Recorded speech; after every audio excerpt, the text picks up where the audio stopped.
Hey everyone, welcome to our indoor plant night. It's great having all of you along. My name's Nathan. I'm sitting down with my friend Joe, indoor plant owner and guru. No. How you going, Joe? Good. I'm actually excited. Yeah. I'm excited mainly because people won't know this, but Nathan and I regularly chat plants at the end of church. Yeah, so we do. I feel like we've, getting back into the regular. Yeah, absolutely. I often try finding you, but you're talking to someone else and I have to go home sad. My plant dies. So I've locked you in for 30 minutes and we're talking indoor plants. Yes. A bunch of you probably know us from church. We both go to Hunter Bible Church, but you might have been invited along with a friend. Welcome. It's great to have you here. I've got a bunch of questions, but you can throw your questions at us as well on the YouTube comments. I'm going to try and answer all of them. Joe has all the answers, and I'm keen. That is an oversell, Nathan. But we're going to start with some basics. We're going to do general care, propagation, and soil, and we're just going to go with whatever we want. Great. And you can help us run with it. Joe, tell us a bit about yourself. You own 2 or 3 plants? I have way too many plants. It's a bit of an indoor jungle. What yeah, about right. you? I own more than 5. Yeah. Good one. Yeah, thanks. But I have a lot of problems keeping them alive sometimes. Yes. And I go through periods where I don't look after them and the number goes down. And the bank account balance goes down as well. Yeah. I've decided to bring in one of my evidence that I'm actually an amateur at plants. Yeah, right. This is a Calathea, or was a Calathea. Yeah, right. And it reminds me that we live in a broken creation, like that Yeah. there's just, sometimes plants die. Yeah. But hopefully we will prevent that as much as possible Yeah. for tonight. That looks pretty good compared to my plants. But we're going to learn a bit about looking after indoor plants. Yes. I want to hear a bit about pests, because we've had a few problems with those. But I'm keen. Now, let's go super basic. If you're going to the shop to buy a plant, Joe, what are you thinking? I think the key thing you want to think about is, what is my light situation? So maybe you don't have a beautiful north-facing living space, but what you need is light. So think about a place you like to sit in your house that's beautiful and sunny. You get some light on your skin for a few hours. You could sit there with a book and read for a while. That's where you want to put a plant. If you put your plant in a cold corner in your house, it's either going to die or going to grow really sort of strangely and ugly.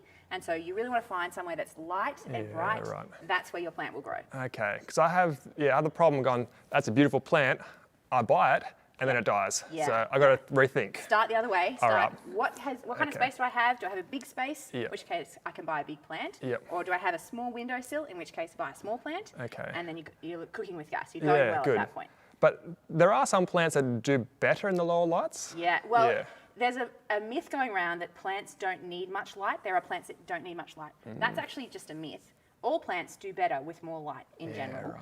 But if you think about some plants, they can tolerate low light. So this guy, he's a Zanzibar Gem. He's a little bit sunburnt because I put him in the sun and left him there. So he's got some sunburn on him. But that kind of plant, it won't grow fast, but it will sit in a darker space without much light at all. But yeah, lots of plants really do enjoy good light inside. Yeah, okay. All right. Okay. Tell me a bit about ferns. Oh, ferns. Are they easy or hard? Say they're hard because I haven't had any success. I have not had any success either. All right. So I think the key thing to think about as you're going into a plant store, if you're looking to buy plants, you're wanting to buy the ones that you see in offices, the ones you see in cafes, if you're getting started, because they're the plants that actually stay alive really easy. Ferns, if you see a label that says easy care on a fern, you're being lied to. Most ferns are not easy care, they're easy kill. That's good. And so, stick away from ferns. All right. For the first starting off plant. All They're right. beautiful maidenhairs. I love them, but don't buy them. Yeah. My mum has a, hey mum, if you're watching, has a great maidenhair fern on her patio, and it hurts me every time I see her. Like, she's terrible with indoor plants, but somehow it's glorious. So yeah, mum, thanks for that. I'm stealing it one day. Give me, Joe, 3 easier care plants. Yeah, okay. So you want to be starting with something that's got some nice thick leaves. This guy is in lots of offices all around Australia, and people don't like him very much. It's a peace lily. They often come with white flowers. The joy about a peace lily is it droops when it needs water. So it tells you when it needs to be watered, which is a great plant. Right. So I would recommend a peace lily, and they are beautiful green foliage. This is a devil's ivy. It's a vine, and we're going to get into propagating later, and it's an easy to propagate plant. So I would definitely recommend a devil's ivy. They hang down beautifully, and if you put them in more sun, they get more of that white variegation look, nice. which is lovely. And then I would always go with a kind of ficus. So ficus or fig, this is a Ficus elastica, but it's generally a pretty easy plant to keep alive if you keep it in the same spot in your house. If you move it around heaps, it gets stressed out, drops its leaves and dies. Right. I've done that, so don't do that. Yeah, right. So that's a nice little plant to buy. Now, I bought my plant. Yes. I bring it home. Yes.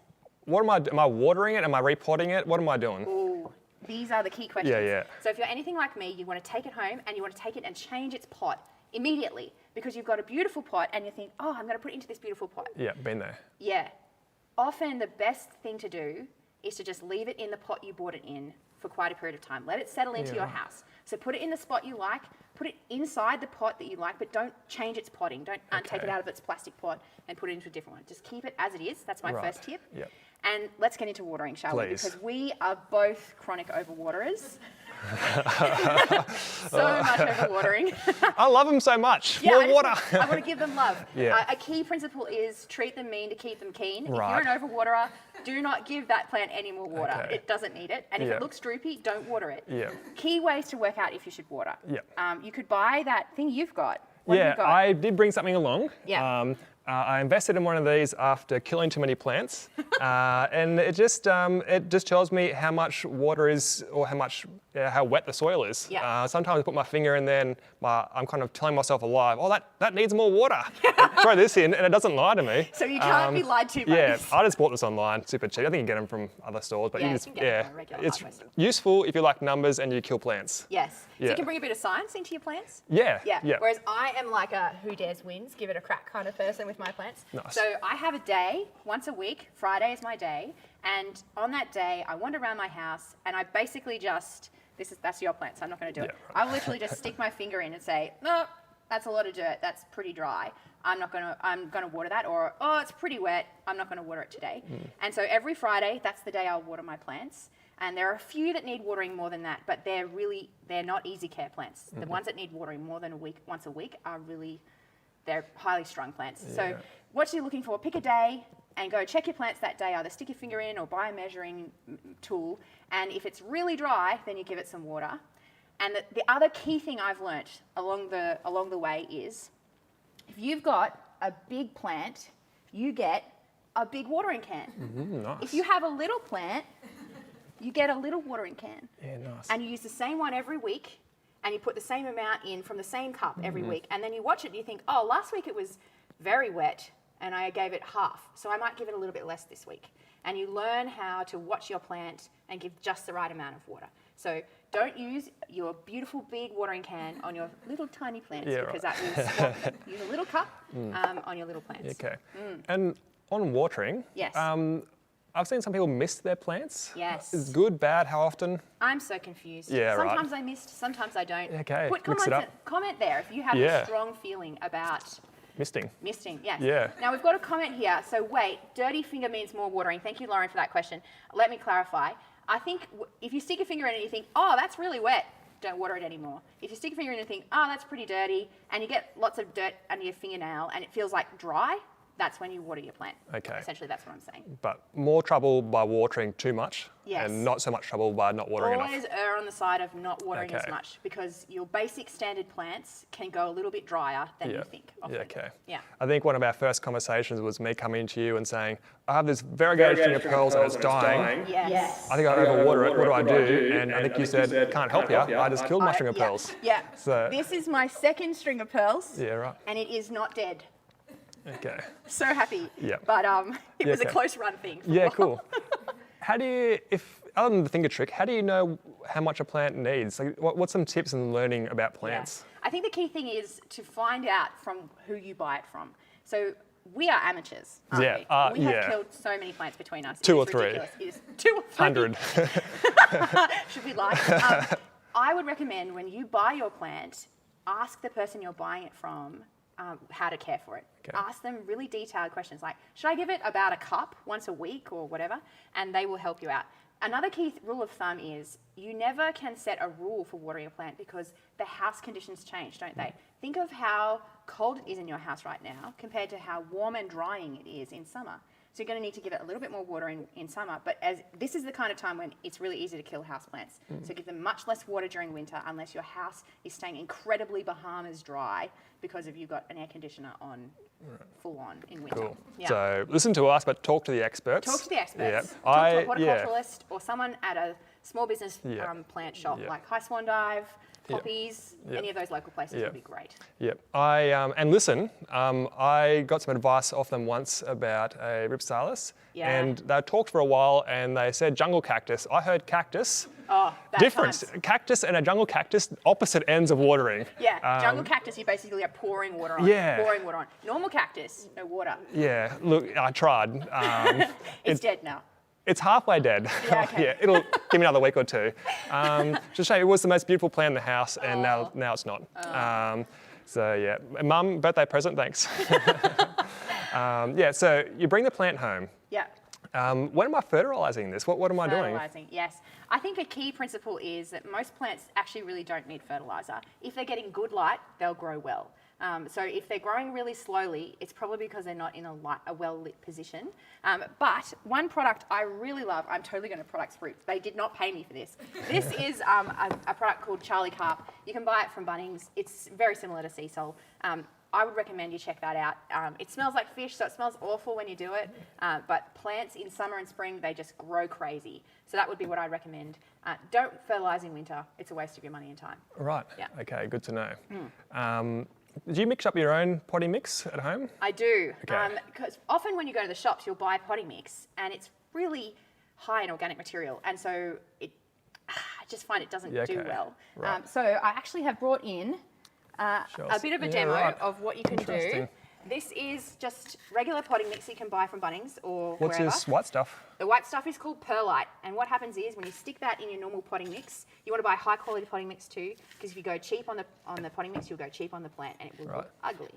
But a good potting mix with perlite, you mix in the perlite, and what that does is it helps the soil to drain nicely, and it's just really plants seem to love it. Okay. So unless you've got a plant like a fern or an African violet, you really want to have some perlite in there or some other kind of medium to make it drain really nicely.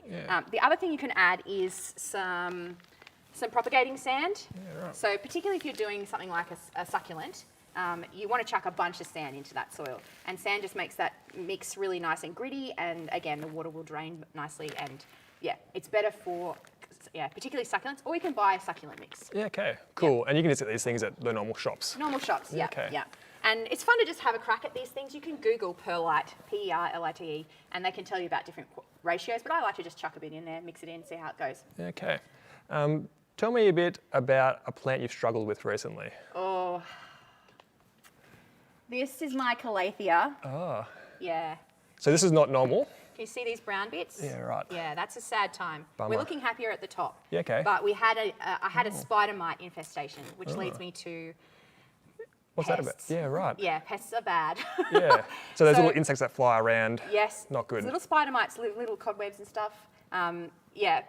Just so people can see it. Yeah. You can get little black flies that fly around your plants, or you can get little black bugs that stick on the edge. Right. The best hint that you have a pest is that you can see a pest.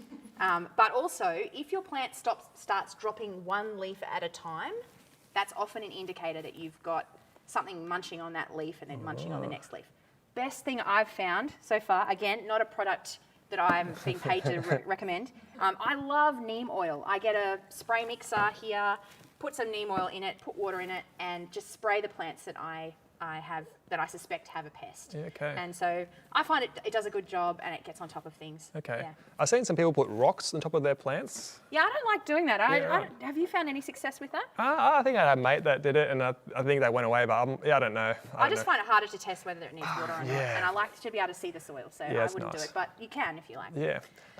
Talking about putting things on top of your plants, I see some people put this kind of sheen on their leaves to make them look pretty. Oh, yeah. What's that about? Yeah, I'm not about that. Not a fan? Nah. Yeah, right. I've just never liked it. I quite like the natural look. Yeah, okay. But I will say, if you water your plants from the top, that washes off the dust. And you want the plant to be able to photosynthesize a lot. So you do want to water from the top if you can. Okay. So as you get your watering can for instance, this little guy, you water over the top here, unless you've got something like an African violet, which always will want to be watered from the bottom. Okay. But most of the top, just go from the top. If you have a really large plant with big leaves, are you supposed to wipe off the leaf dirt? Just some water. Sometimes you could throw in some milk, that adds a bit of a sheen. Milk? Yeah, I know. I've done it. It hasn't killed my plants. Goat's so I'm milk okay with or it. Just regular milk. Lactose free? I'm asking. No questions are off limits. Regular cow's milk. All right, good. All right. Speaking of questions, have we got any other questions coming from Yeah. Let's see. Do you need a draining pot? Do you need a draining pot? What do you think, Nath? In terms of a saucer? Yeah. Well, let's actually. Can we switch quickly? Yeah. Okay. Those self-watering pots. Yes. What's that about? Yeah, self-watering pots are a bit of a gimmick, I think, in some ways, because you do actually really want your plants to drain. You want water to be going through from the top, down through the roots and out into the saucer, and then you need to tip the water out from the saucer at the end of the time. Okay. So you go around, water your plants, and then you go around and tip out all the excess water. Okay. The reason you do that is because you don't want the roots of the plant down here sitting in water. That's not good, and it really will kill the plant. Right. Most plants don't like to sit in water. Okay.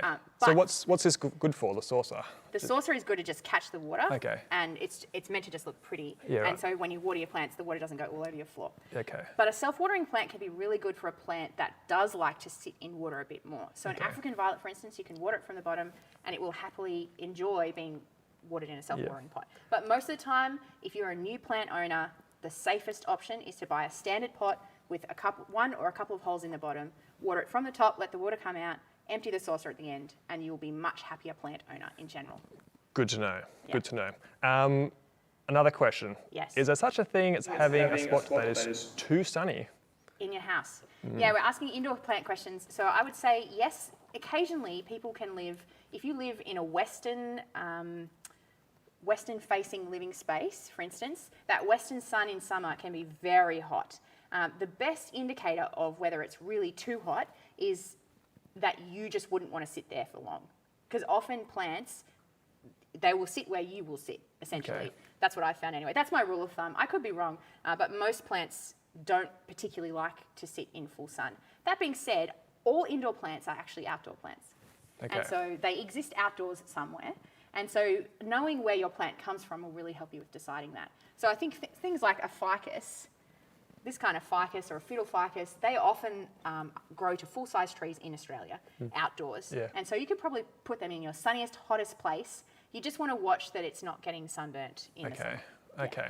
And I've seen some people, or I've heard them talk about like rotating the plant a few degrees. Like that's intense. Like is that on? Plants love to grow towards the sun. So for instance, if you've got a plant and the sun is usually coming from this angle, it will often grow towards the sun. And so what you want to do is you want to move that plant around every so often. If it looks like it's going wonky, you just go, oh, that's strange, and turn it about, I don't know, I can't think about the degrees. 20 degrees. 1,000 degrees. 1,360. So you want to go to 90 degrees. You want to move it a bit and then move it a bit and move it a bit. But if you don't, that's okay. The plant will just look a bit funny. Okay. Because the leaves will go in different directions. All right, good to know. Another question before we move on to propagation stuff. Yeah. And this is a question I have as well. Thanks, Hannah. Why are all my plant leaves going brown and crinkled on their edges? Yes. So if you want to grab that, Calathea. Yeah. Hannah, I feel you. This is a real challenge. This happens with this plant at the moment at the bottom. And essentially what's happening is you've got a brown tip. The plant is just a little bit dehydrated on the ends. And so you're just sort of learning the balance of how to keep your plants happy. So if you can see, the top of these leaves are all green. And what that's saying is there's plenty of moisture getting to the ends of those leaves and they're not drying out. There can also be, I think, some kind of soil acidity stuff, but I'm actually super vague. So what I would recommend is if you've paid more than $30 for that plant, Hannah, take it into their shop, the shop you bought it from, and say, hey, what are your thoughts on why this plant has brown tips? And they'll be able to give you some feedback. You can always, as well, grab your secateurs and cut off the brown tips. It will sometimes brown off a little bit more, but if you really don't like it, just cut it off and see how you go. All right. I'm a big believer in cutting ugly things off. Yeah, okay. So if a plant's looking more dead than, like if a leaf's looking pretty bad, just want to get rid of it, let the plant focus on the good leaves, or what do you do? I think often a plant leaf dying is going to tell you something. So Okay. what you want to do is go very slowly. If you are seeing browning bits, water it as you would usually, or don't water it, one of the two, but don't give it more, and don't fertilize it, don't repot it, don't do anything with it until you've worked out what's wrong. So Okay. look at it for a week, watch what's going on, see if there are any pests, see if you've overwatered it, let it dry out. And if you know that you haven't overwatered it and it's not got any pests, then you might say, okay, maybe there's I could water it a little bit more. Okay. But essentially, only cut off the leaf when you know why it's dead. Okay. That sounds good advice. I tend to just live in denial for a couple of months, and then it's just time for a new plant. Droops. Yeah. When did this happen? Oh, well, I'll have to go buy a new one. Yeah. Yeah, my recommendation would be to, often a plant is in stress and we're tempted to act Okay. or ignore. All right. Watch. Go, I wonder if the soil is really wet. Stick your finger in. Oh, it's really wet. Maybe Okay. that's it. Or there are brown tips. Oh, maybe there are some pests here. And just watch and see if you can see any bugs. Watch for 2 weeks and then give something a crack. And if you've spent more than about $30 on that plant, take it back in and ask for help. Okay. Yeah. Cool. Talk to me about propagation. We've got a question here from Teresa. When propagating, when do I move from water to soil pot? Yes. I'm so prepared. glad someone's asked this question because I came prepared. Well done. This is a devil's ivy that I was talking about earlier. It's Can I take it really out? easy to plant to propagate. Yeah. Yeah, take it Yeah, out. nice. It's got some really great little roots. This looks like an expensive vase. Yeah, this is what I call a propagating container. It's Yeah, just right. either way, you want to propagate with a clear container. Glass or plastic, doesn't matter. And you need to make sure you've got a good amount of roots that you can kind of see really would long. fit into a pot. Yeah, right. So the key thing with propagating in the transition from water to soil is that you get the right size pot. So this kind of plant with about this much roots will fit into a pot about this size. You want to hold this Yeah, for me, absolutely. Nate? Thanks. Great. And you want to fill that soil because the risk is you dry out the roots really quickly and they're quite tender roots. So you want to make sure that the pot is small, not too big, and it's got quite a lot of roots on it. So I'd be Okay. saying potting up that is pretty reasonable. This is actually a similar propagation of the same age. Oh, right. So they were propagated at the same time, and I potted that up last week. So that's what it will look like, and you just want to make sure it doesn't fully dry out. So just keep Yep. potting it on a regular schedule, and it will be pretty happy. So essentially, a good rule of thumb is smaller pot, Yeah. don't let the roots dry out. Okay. And you got that perlite in there as well. Yeah, that's perlite. But Yeah. if you've got a smaller propagation, so for instance, this is me propagating watermelon peperomia, and you've got, cute. I've just cut off a stem Whoa. and it's been growing for ages. It's taken Yeah. so long. Yeah. And I'm holding off potting it up. But when I do, I'm going to pot it up into another cup with some Yeah, holes right. poked in the bottom. Really small cup Yeah. so that the roots don't dry out. So not expensive equipment. Not expensive equipment. Right. Where do you buy these from? Woolies. All right. The key thing is to not poke a hole in your hand as you try to poke a hole in the bottom of the cup. Ideal. Safety first, people. Hands before plants. Yeah, hands before plants. Yeah. Excellent. Now, I did read a good question here. Kathleen, yeah, good. Yeah, that's a good question. I see some people taking their indoor plants outside when it's raining. Yeah. Is that a good thing to do? Ooh, I consider it to be risky because I am a negligent plant owner at times. So I think, oh, it's raining, I'll put it outside. Put it outside and then forget about it. Now the risk of that is if you leave it outside too much, it gets too wet and it will never dry inside in a Newcastle kind of really rainy season. So you know how it rains for multiple days at a time in Newcastle? Rain, rain, rain, rain. It often does not follow that there's heaps of drying weather. So if a plant gets too wet outside, it's in danger. But the great thing about putting it outside is that it will really wash off that dust like we talked about earlier. You want the dust off your leaves and you want to water from the top. So that's why it's great.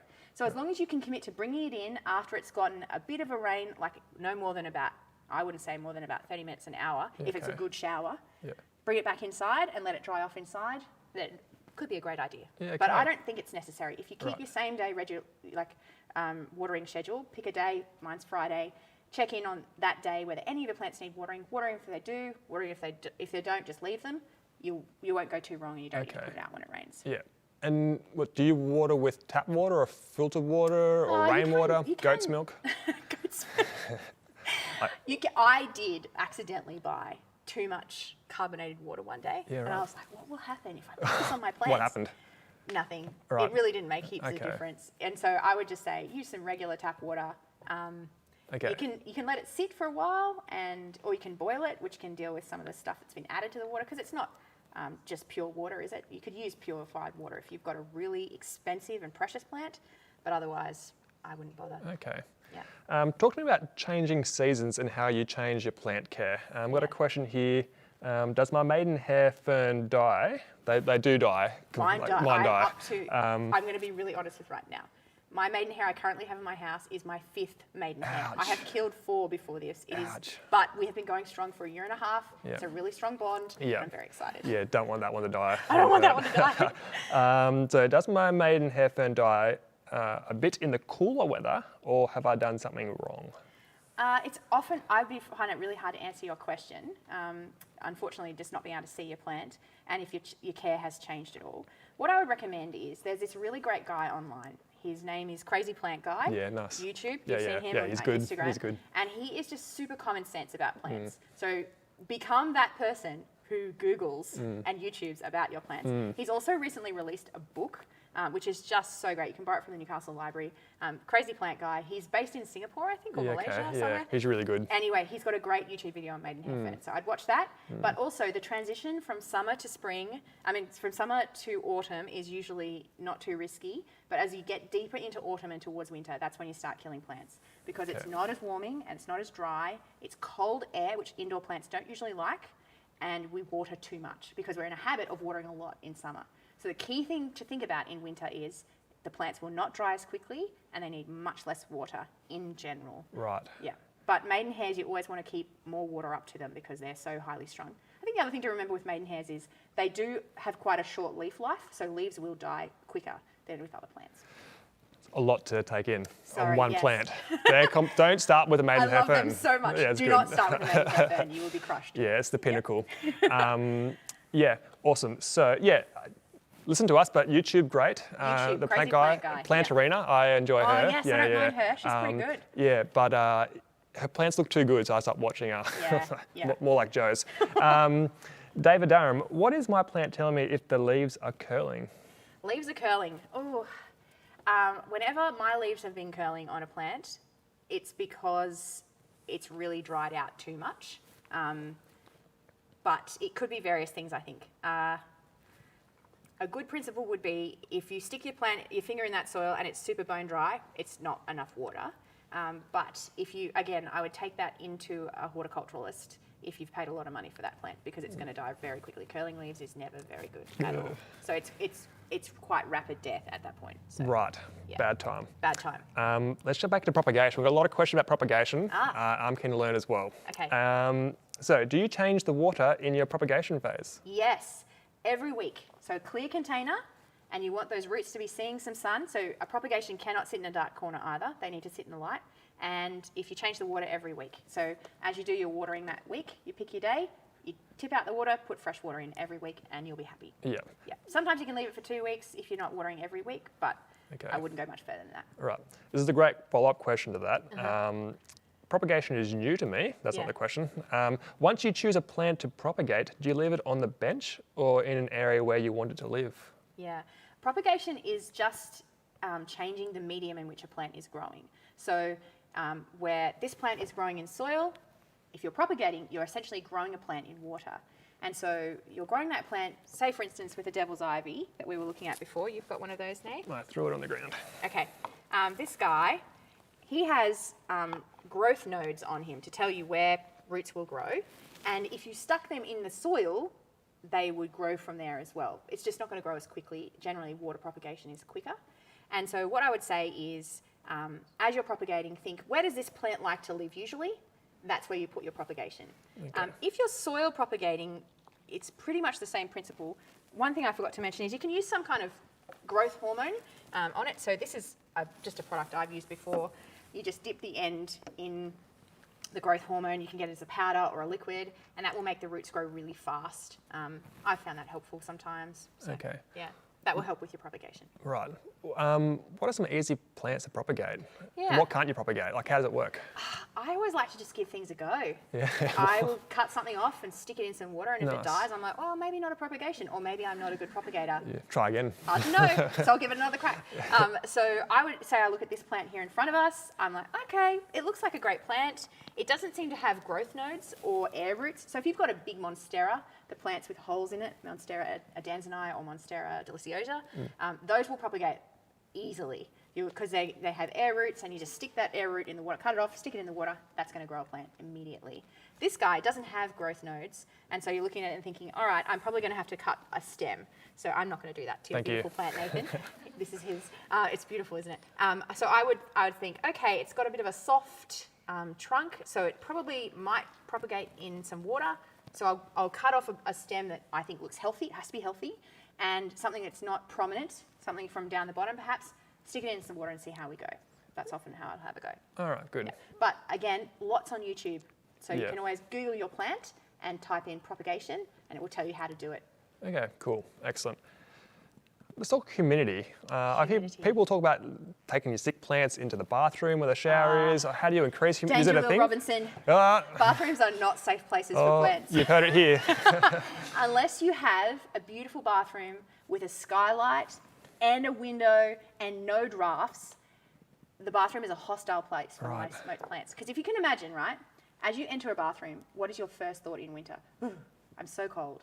Because you've got tiles, tiled floor, and you have to turn the heating on, and you have to turn the light on light. Plants need to be in sunny, warm places usually. And so you might have a particularly good bathroom where you've got some good sun. But remember as well, as soon as you put the humidity up in a bathroom, it will come down just as fast after you leave. So you've got very variable climate. You need to have the most relaxed plant you've ever had to live happily in a bathroom. It's not impossible, but I would say don't start in the bathroom. And if you don't love that plant, you can put it in the bathroom. But if you really love it, don't put it in there. It's not worth the risk. They look so good in the They bathroom, look though. so good. I have tried Yeah. so many. Yeah. I have gotten a Dieffenbachia to grow in the bathroom, but it's not happy. It's not happy. Yeah, okay, I put a maidenhair fern in there. Oh yeah, how'd that go? Oh, Maidenhairs are risky every time. We'll blame it on the bathroom. okay. I've seen some people on YouTube, they have a little plant corner and they have a little humidifier and make it humid. Like, Oh, I've is that been intense? tempted. I nearly bought one. Yeah? I have got near my maidenhair and my Calatheas. They're just highly strung individuals. I put them all together and I water them more regularly. And I've got a saucer with some rocks in it and I put water in there to increase the humidity. What I've noticed is over winter that water just doesn't evaporate as quickly. So you can try and humidify a place as much as you like, but the ultimate reality is if you live in a cold house, humidity is going to be really hard to generate.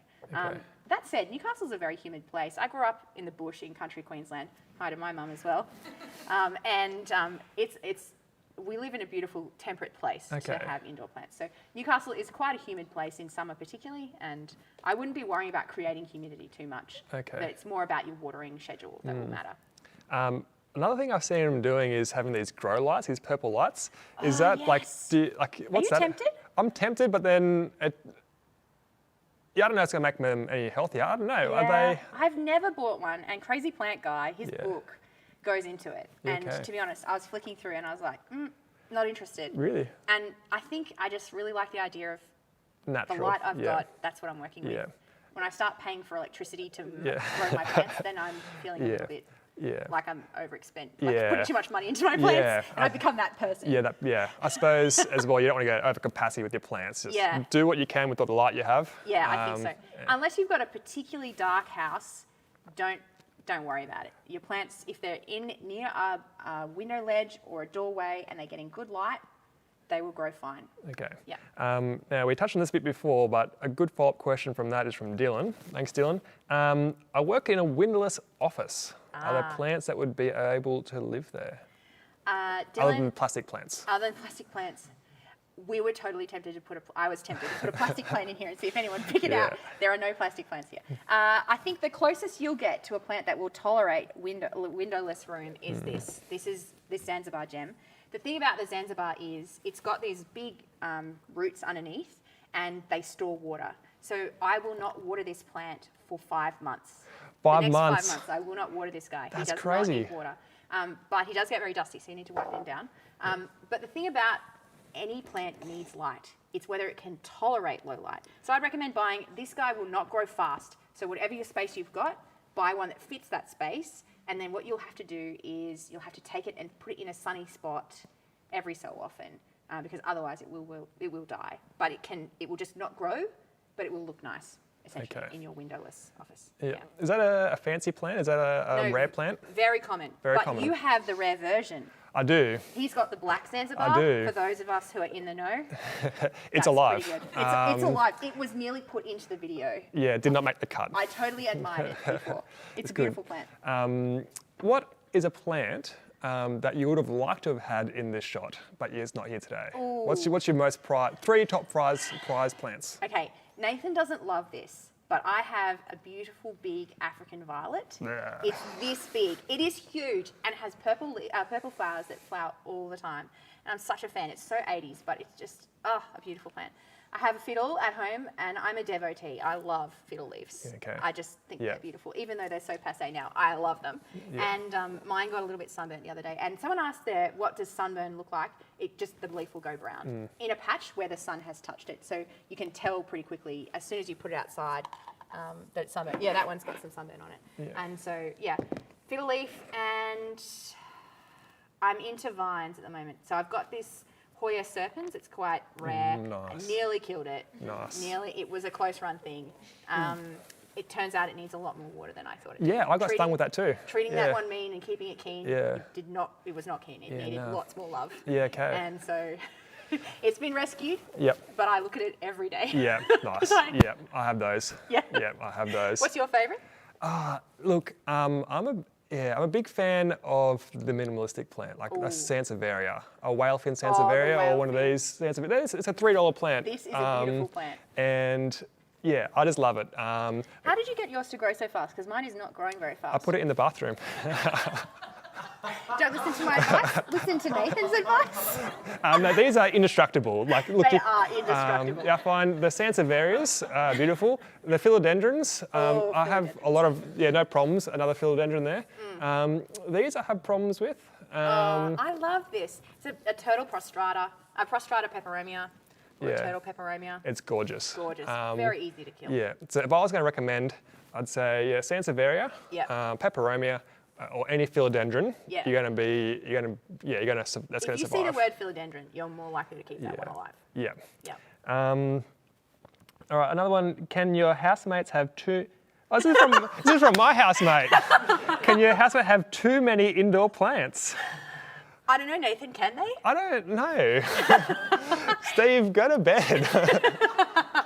Loving your participation, Steve. Yeah. I'd like some words of encouragement as well to go with the derision. I actually, on Steve, I had to leave him notes around the house. Little notes in my plants. Don't water me, Stephen. Don't water my plants. I came out one day and I hear this gushing water. I walk around the corner and there's Steve pouring all his water into my Sansevieria. He's not using the little one. I was like, what are you doing, Steve? He's like, oh. Caught red-handed. But his ferns look gorgeous. So, Steve, yeah. good job, bud. Good job, Steve. All right, lots of questions coming through. A fiddle leaf.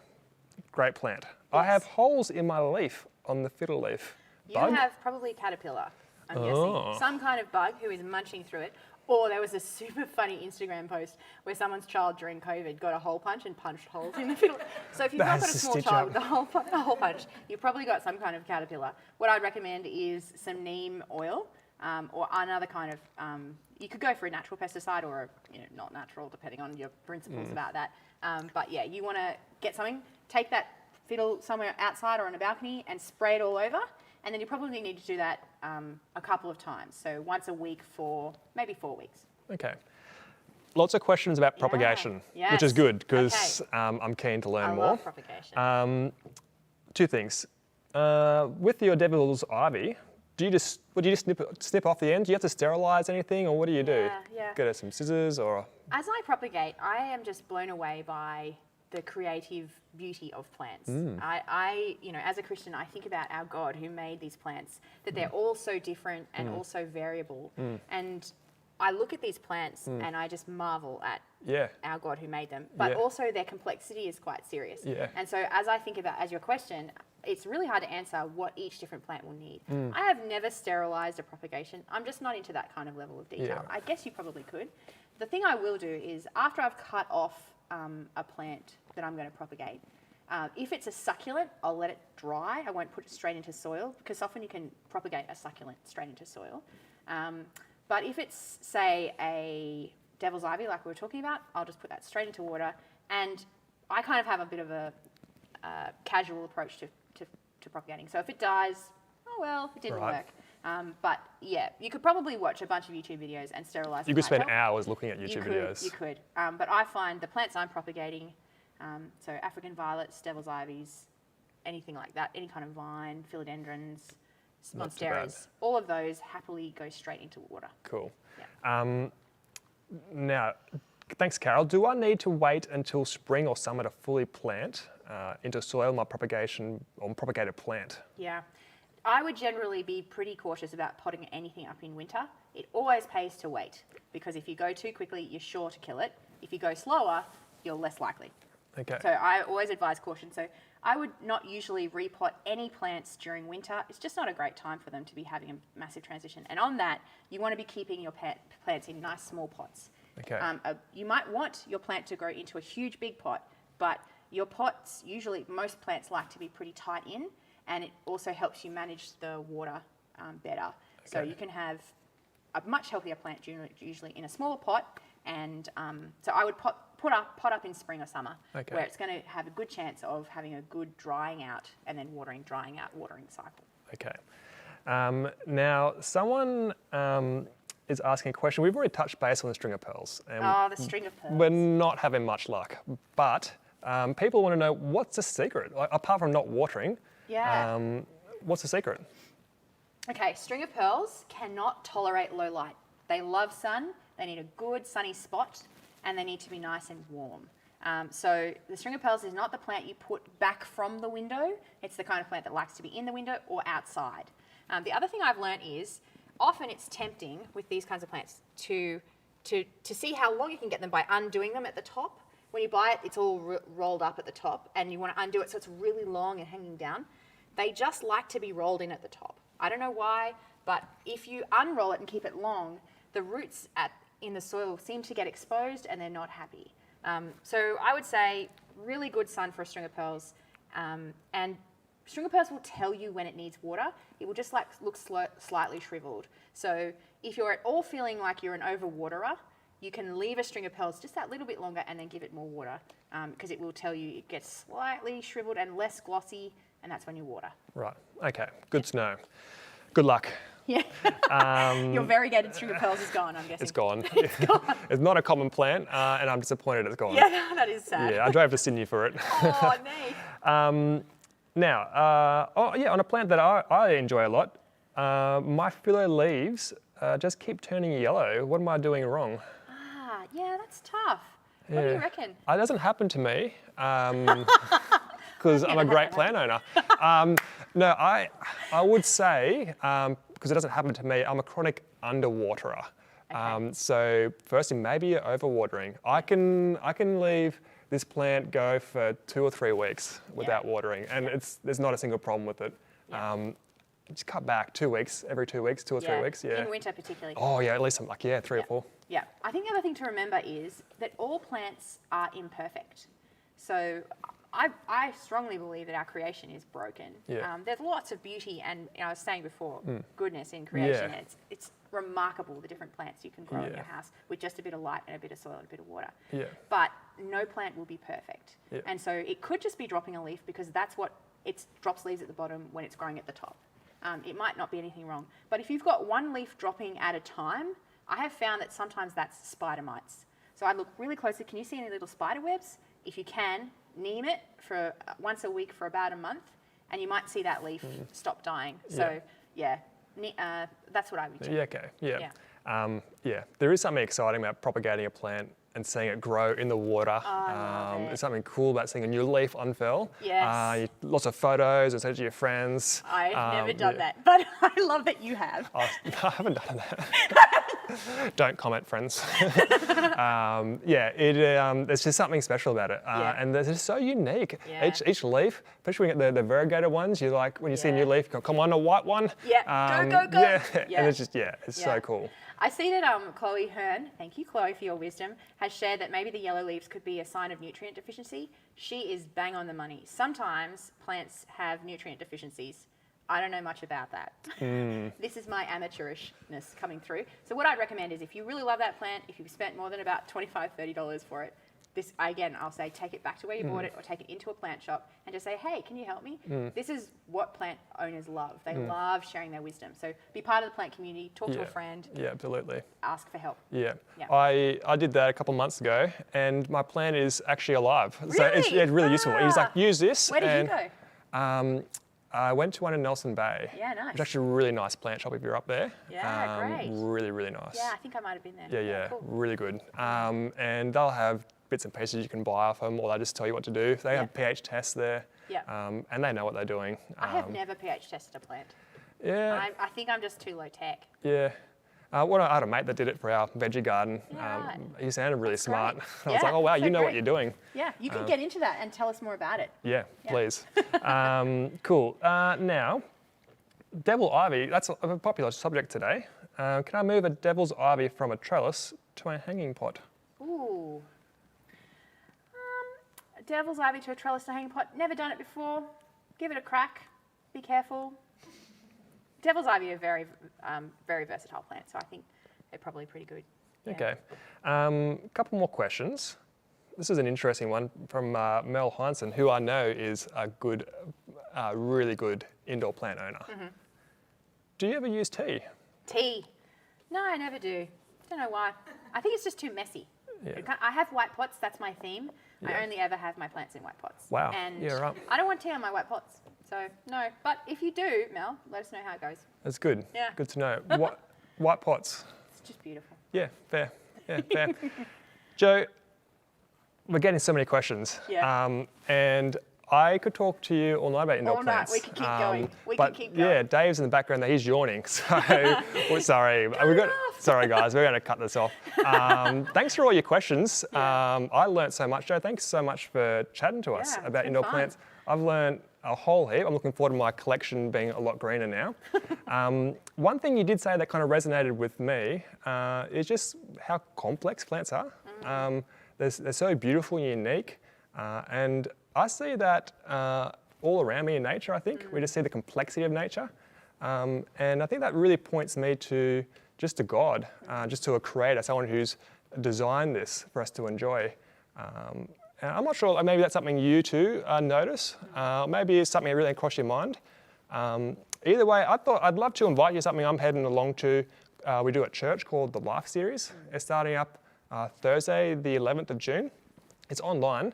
It's a great time, and we just get together and we have a look at who God is, what He's done for us, and what it means for us that there is a God. Yeah.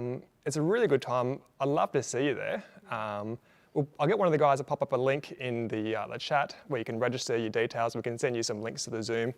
It's really good. I'd love to see you there because indoor plants are amazing.